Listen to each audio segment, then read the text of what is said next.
Hello আমার YouTube পরিবার, আজকে বুধবার, এখন ঘড়িতে বাজে 2:30, লাঞ্চ টাইম হয়ে গেছে। তো লাঞ্চের মানে কিছু কিছু প্রিপারেশন আমি করে নিলাম, দেখাচ্ছি। লেবু কেটে নিলাম, শসা কেটে নিলাম, আর মৌসুম্বিটা তো ভাত খাওয়ার পরে খাওয়া হবে, এটা রেখে দিলাম। আর এই যে মেডিসিনটা বের করে নিলাম তোমাদের কাকিমার। আর তোমাদের কাকিমা এখন ভাত বেড়ে নেবে, মানে ভাত বাড়াটা তোমাদের কাকিমার হাতে আমি বাড়াই, এটা খুব ভালো বাড়ে, এটাতে মাকে ক্রেডিট দিচ্ছি। অ্যাকচুয়ালি আমার ভাত বাড়তে খুব একটা ভালো লাগে না, কারণ পরিমাপটা ঠিকঠাক বুঝতে পারি না, কী নিব কতটুকু বুঝতে পারি না, বেশিরভাগ টাইমই বেশি হয়ে যায়, যেটা নষ্ট হয় মা ঠিকঠাক পরিমাণ মেপে দেয়, বুঝতে পারি মা। তো যাই হোক, আজকে আমাদের রান্না হয়েছে সজনা আলু দিয়ে পাতলা করে মাছের ঝোল। যেহেতু প্রচণ্ড গরম পড়েছে, মানে সঙ্গে লু পড়ছে, এতটাই গরম, মানে মানুষ 10টা থেকে বিকাল 4টা পর্যন্ত বাইরে বেরোনো মানে না বেরোলেই ভালো হয়, খুব বেশি প্রয়োজন না হলে, কারণ অনেকেই মারা যাচ্ছে এই গরমে, স্ট্রোক হচ্ছে, সানস্ট্রোক হচ্ছে, অনেক কিছু হচ্ছে।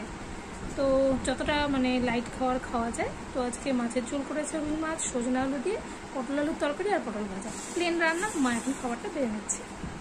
এই যে তোমাদের কাকিমা খাবার বেড়ে দিচ্ছে, পটল ভাজা, পটল আলুর তরকারি, আর মাছের ঝোলটা নিয়ে যাবো, ওখানে গিয়ে খাবো। এই যে মাছের ঝোলটা নিয়ে যাই, এই যে সব বেড়ে নিয়েছি একে একে। লাঞ্চটা করে নিয়ে তারপর খেয়েছি।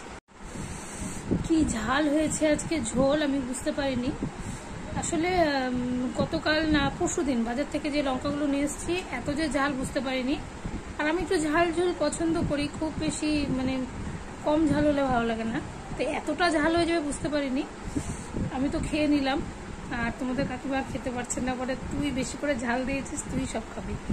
তো যাই হোক, রাত্রিবেলা দাদার নেমন্তন্ন আছে, বিয়ে বাড়িতে নেমন্তন্ন। তো রাত্রিবেলা তো খাবার বলতে গেলে মা আর আমি, তো এত কিছু সবজি সব বেঁচে যাচ্ছে, সজনা আলু দিয়ে মাছের ঝোল, আবার পটলের তরকারি, মানে অনেকগুলো হয়ে গেছে রান্না করা।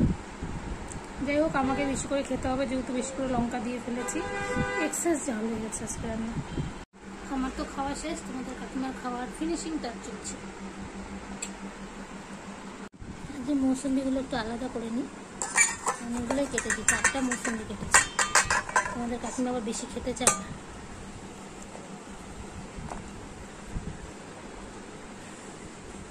নাও, 50-50 হয়ে গেছে, ঠিকঠাক আছে, 50-50 নাও, আচ্ছা তুমি খাও। সবসময় তোমাদের কাকিমা বলে যে বেশি বেশি করে খাওয়াই, আজ 50-50 করে নিচ্ছি। বাটিটা আলাদা করে নিলাম, কারণ মৌসুম্বি খাওয়ার পরে যে খোসাগুলো রাখার খুব প্রবলেম হয়, হাতের মধ্যে ধরে রাখতে হয়। আমি এবার লুকিয়ে লুকিয়ে বাটিটার মধ্যেই রেখে দিই, যে বাটিতে মৌসুম্বি থাকে। এটা করা উচিত না, যদিও মা খুব ডিস্টার্ব ফিল করে, যার জন্য আমি বাটিটা আলাদা করে নিলাম।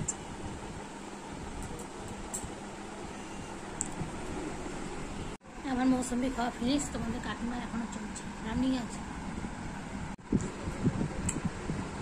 কখন শেষ হবে তোমার মৌসুম্বি? আজকে শেষ হবে না কালকে? কালকে। তাহলে কালকে শেষ করো, আমি একটু শুয়ে থাকি।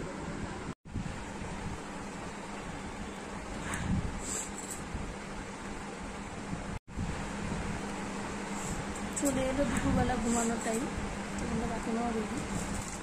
অ্যাকচুয়ালি এখন মানে এমন ওয়েদার হয়েছে, যদি না ঘুমাই ভালো লাগে না। আর সবথেকে বড় বিষয়, যদি কয়েল না জ্বালিয়ে ঘুমাই তাহলে তো আরও ঘুম হবে না। তোমাদের কাকিমা কয়েলটা জ্বালাচ্ছে, জন্য ফ্যানটা অফ করে দিল, কয়েল জ্বালিয়ে তারপরে ঘুমাবো। কয়েল না জ্বালালে যেটা হয় যে ঘুমানো ঠিক 10 মিনিট পর থেকে মশার অত্যাচার শুরু হয়ে যায়, এত মশা কামড়ায় কি বলবো। তখন মনে হয় যে কেন যে কয়েলটা জ্বালালাম না, না আগেই কয়েলটা জ্বালিয়ে নিচ্ছে। আর আমার চুল তো অলরেডি শুকিয়ে গেছে, এত ড্রাই ওয়েদার, স্নান করার 10 মিনিটের মধ্যে আমার চুল শুকিয়ে গেছে। আর জামা কাপড় তো বলতেই হচ্ছে না, আধা ঘন্টার মধ্যে জিন্সও শুকিয়ে যাচ্ছে, জ্যাকেট শুকিয়ে যাচ্ছে, আর কি বলবো, এত বাজে ওয়েদার। তো পারলে সবাই একটু দুপুরবেলা ঘুমানোর অভ্যাস করাটা ভালো, কারণ একটু রেস্ট হয়ে যায়। ঘুম থেকে উঠে মুখে চোখে জল দিয়ে এসেছি, মুখটাকে আর মুছিনি, ফ্যানের হাওয়া লাগলে বেশ ভালো লাগছে, আরাম লাগছে। যদিও ট্যাঙ্কির জল প্রচণ্ড গরম, আর একটু মুখ ধোয়ার জন্য তো আবার মোটর চালানো যায় না, ওই গরম জলে মুখ ধুলাম।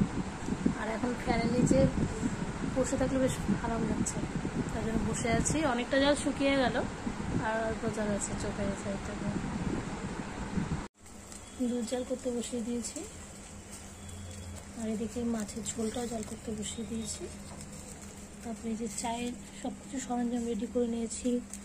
তোমাদের কাকিমার জন্য মুড়ি রেডি করে নিলাম। দুধটা জাল করা হয়ে গেল, এবার আমি চাটা বসিয়ে দেবো এখানে। আবার তরকারিও জাল করতে হবে। চাটা হোক। মাছের ঝোলটা আমি জাল করা হয়ে গেল, আমি তরকারিটা বসিয়ে দেবো। ঝোলটা নামিয়ে এলাম, পটলের তরকারিটা বসিয়ে দিলাম।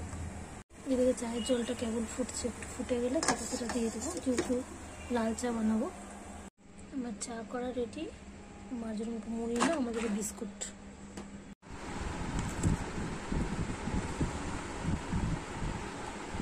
আমরা যে বিস্কুটই খাচ্ছি, মুড়ি খেতে ইচ্ছা করছে না।